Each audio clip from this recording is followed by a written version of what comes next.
Hello everyone, একটা নতুন ভিডিওতে তোমাদের সকলকে ওয়েলকাম জানাচ্ছি। আজকে স্টেশনে দাঁড়িয়েছিলাম, ট্রেনের জন্য ওয়েট করছিলাম। আর এত গরম ছিল না, মানে সকাল 9টার সময় বাড়ি থেকে বেরোলেও প্রচণ্ড গরম লাগে। হসপিটাল পৌঁছে গেছিলাম, ডেস্কে বসেই ছিলাম, তবে কাজের চাপটা একটু কম ছিল, তো ওই জন্য একটু ক্যাট মারছিলাম বসে বসে। আর এইবারে এত পরিমাণে আম হয়েছে যে আমি রেগুলার হসপিটালে বাটি বাটি আম নিয়ে যেতাম আর সেটা খেতাম। দুপুরের খাওয়া দাওয়ার কোনো ক্লিপ আমার নেওয়া হয়নি, ডিরেক্টলি বিকালে চাতেই চলে এসেছিলাম, যেটা রেগুলার বেসিসে চা আমাদের দেওয়া হয় সেটাই দেওয়া হয়েছিল, সেটা বসেই খাচ্ছিলাম। সেদিন ছুটির পরে প্ল্যান করেছিলাম আমরা কোথাও খেতে যাব, আর বান্ধবী বললো চল স্যাফরনে গিয়ে একটু ধোসা খেয়ে আসি। তো ওই আমাকে খাইয়েছিল সেদিনকে ধোসাটা। সঙ্গে একটা পুচকুকেও নিয়ে নিয়েছিলাম, এটা ছিল আমার বান্ধবীর দাদার ছেলে, তো খুব কিউট ছিল ও, ওকেও আমরা নিয়ে গেছিলাম। ওই রেস্টুরেন্টটা ছিল পুরোপুরি সাউথ ইন্ডিয়ান খাবার দাবারেই ভর্তি। তো ইডলি, ধোসা, বড়া, আরও বিভিন্ন রকমের জিনিসপত্র ছিল।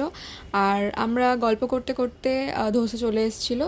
ধোসাগুলোর সাইজ এতটাই বড় ছিল যে আমরা তিনজনে মিলে কষ্ট করে ওটাকে শেষ করেছি, লাস্টের দিকে তো খেতেই পারছিলাম না। একটা ছিল চিজ টমেটো অনিয়ন ধোসা, আর একটা ছিল হচ্ছে চিকেন চিজ ধোসা। তো দুটোই খেতে খুব সুন্দর ছিল। তার সঙ্গে কিছু সফট ড্রিঙ্কস আমরা নিয়েছিলাম। যেহেতু দোকানটা ছিল সোদপুরে, তাই অনেকটা দূর আমার বাড়ি থেকে, তো বাড়িতে পৌঁছাতে হবে, সেই জন্য একটু তাড়াতাড়ি করেই খাওয়াটা কমপ্লিট করেছিলাম। ধোসাগুলোর সাইজ যতটা বড় ছিল, খেতে কিন্তু অসাধারণ টেস্টি ছিল।